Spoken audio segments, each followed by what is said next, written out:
That makes sense as an explanation, but I think that, again, that's an anecdote that's probably not true for everybody, and the cases are pretty clearly in place. Like the evidence has shown that regardless of whether there's children in the marriage, 95% of the perpetrators are men. And, we were talking about how it is likely underreported for female perpetrators, right, in marriages. I'm sure there are abusive wives, but I think that the point being is that it is definitely a pattern in terms of, in the United States, of the home being made unsafe because of men that live there. It doesn't have to be the husband, but it is men that are, being violent with the women that they are living with. And I think your point about how it's women that are picking these boyfriends that are abusing them is not fair, because again, you don't know men that are going to turn out to be abusive until they hit you one day. It doesn't start out with, if you went on a first date with a woman and she clocked you in the face, would you continue to date her? No, you wouldn't. It's the same with women. Here's what we're going to do.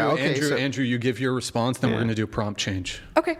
Okay, so but yeah, that was the end of my I don't even understand this. Like, all of the stats back up exactly what I'm saying. You agree with me that what I'm saying is likely the most true case scenario, at least compared to all the about numbers. Boyfriends being more abusive? Yeah, can I finish? Right? Oh, I was just clarifying. I didn't cut you off. So the thing is like, look, as we look at this data, the data backs up everything that I just said, especially when it comes to cohabitation. You say, well, it's not women's responsibility that they're picking these men. It's like, well, women are initiating most of these divorces. For one, they're leaving their husbands. They put themselves in this confounding situation where now they're being abused by strange men, often because they want them as sexual partners or other things like this. You say, well, that's true that the abuse happens inside of these places, male, whether there's children or not. Great. But when it's a cohabitation event where children are involved, you're now putting your children at risk because the risk skyrockets for abuse. Skyrockets for abuse of those children. No wonder men don't want to get married to modern women if they're going to get divorced, and their women are going to put their children in an abusive situation, right? And that's what the stats show more than anything. Not that women are being abused, but that when they have authority over children, they are putting them in situations where they are abused or abusing them themselves. That's what's actually happening.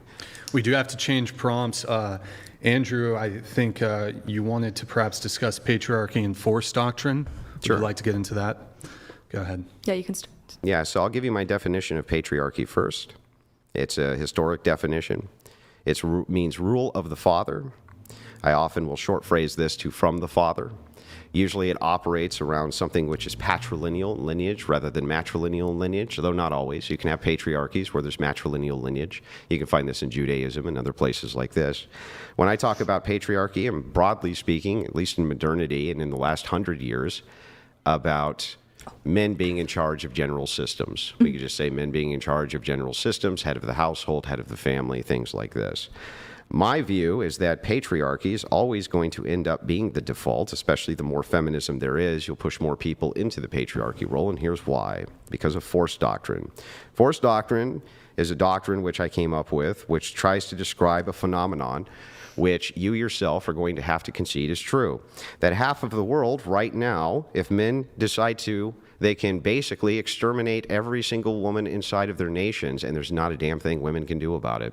We can find this in most of the Middle Eastern nations. We can find this basically anywhere that we look, right? They can't actually do anything about it. Also, when it comes to rights, rights are a social construction, product of the mind. Because of that, they are not inherent. And since this is the case, force is what is the practical applicator. And if men decided to, by force, take away women's rights, women cannot do anything about it. The opposite is not true. If women wanted to take away men's rights and men didn't want to let them, they could not. And because of this force doctrine application, women's rights all come from men, not inherently from themselves. Therefore, feminism is a lie, complete lie. That's force doctrine. I don't know if you have anything to say about it. Well, aside from the fact that that is genuinely a terrifying idea, I think that the idea that men could just take away our rights and wipe us away is why feminism is necessary, is because we are trying to get enough men, I suppose, on our side, if you think about it in terms of like a military occupation, so that that wouldn't happen, because I think that it is possible for men to take away our rights at a blanket pace. But I don't agree with your conclusion based off that premise, though. I don't believe that women inherently don't have rights that is given to us by men. And the reason why is because I believe that all human beings inherently should have equality and human dignity, which is although I'm not Catholic, it's a term that was very much focused on in my Catholic high school. I went to public school and then But Catholic it's an high school. axiom. About human dignity. It's just axiomatic. Yeah, I right? mean, it's still like important though to me, because I think that because the societies that we have created have necessitated the need or have created the need for laws and for structure in government. And so there are many philosophers that have talked about how important it is to have government, right? But because of the fact that men can take it away does not mean that men thus give to us, right? Like, men are not gods. It is something that is inherent to each of us, that we should have the ability to live and self-govern, have autonomy. And I think the fact that men could take it away actually goes to my point about how a lot of them do, and a lot of them try to take our autonomy and make us feel unsafe and harm us, which you were previously refuting, but actually seems like you agree with me on that it's a possibility for men to do that. No, it's descriptively true. I'm not giving an ought, I'm giving a descriptive reality. But because it's a descriptive Hang on. reality, the truth is that you appealed to patriarchy. I have no idea what I have not said appeal to patriarchy. What are you talking about? When you said the whole goal is to get more men on our side, you're appealing to a patriarchy. Well, it's not the whole goal, but is a goal. Yes, I should correct myself. And so what you're trying to do is you're trying to appeal to the very demographic which can take away your rights at any time, conceding that if you do not have them on your side, you cannot maintain your rights.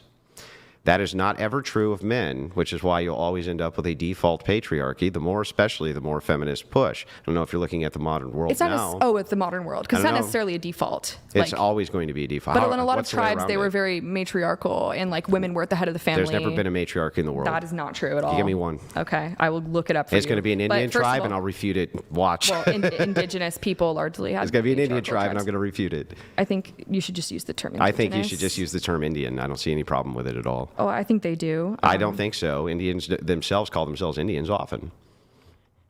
Indigenous people in the United States do not call themselves Indians. Yes, they do. Just like black people call themselves black people, not African American. What are you talking about? Do you think that all black people call themselves African American?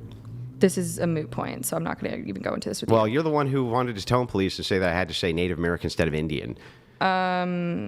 So basically, I'm pulling up the matriarchs for you. And there are obviously a number of societies that have thrived, and there's a whole document, but in China, in Costa Rica, the Bribri people. Yeah, name one. Any of them that you think is a matriarchy. Okay. A matriarchal society. They have a society with an estimated 12,000 to 35,000 members. That is a matriarchy. And that is BRI, Bribri in Costa Rica. Or you could look at there's a Kenyan tribe, that's UMOJA, that are all matriarchies. They have women at the helm that are leading their... Why the Bribri tribe society is often described as matrilineal. It's not actually a matriarchy. Women are the heads of households responsible for passing down culture and land, but the men have the most important role as the authority officers of the tribe. They are the ones who defend, and they have chiefs too, male chief. That's not a matriarchy. Well, I found a different article. We could just go back and forth all day. Yeah, let's look at it. So the Bribri, so this is the intercontinental cry. Bribri, I don't know if you speak Spanish, but Bribri un matriarcado moderno. So I speak a little bit, I'm not like fully fluent. But anyways, and they're talking about how the clan structure means that tribal lineage is passed down through the mother. Yeah, and matrilineally. Yes, and also in the home, I know the difference. But if something is matrilineal, doesn't make it a matriarchy. I know.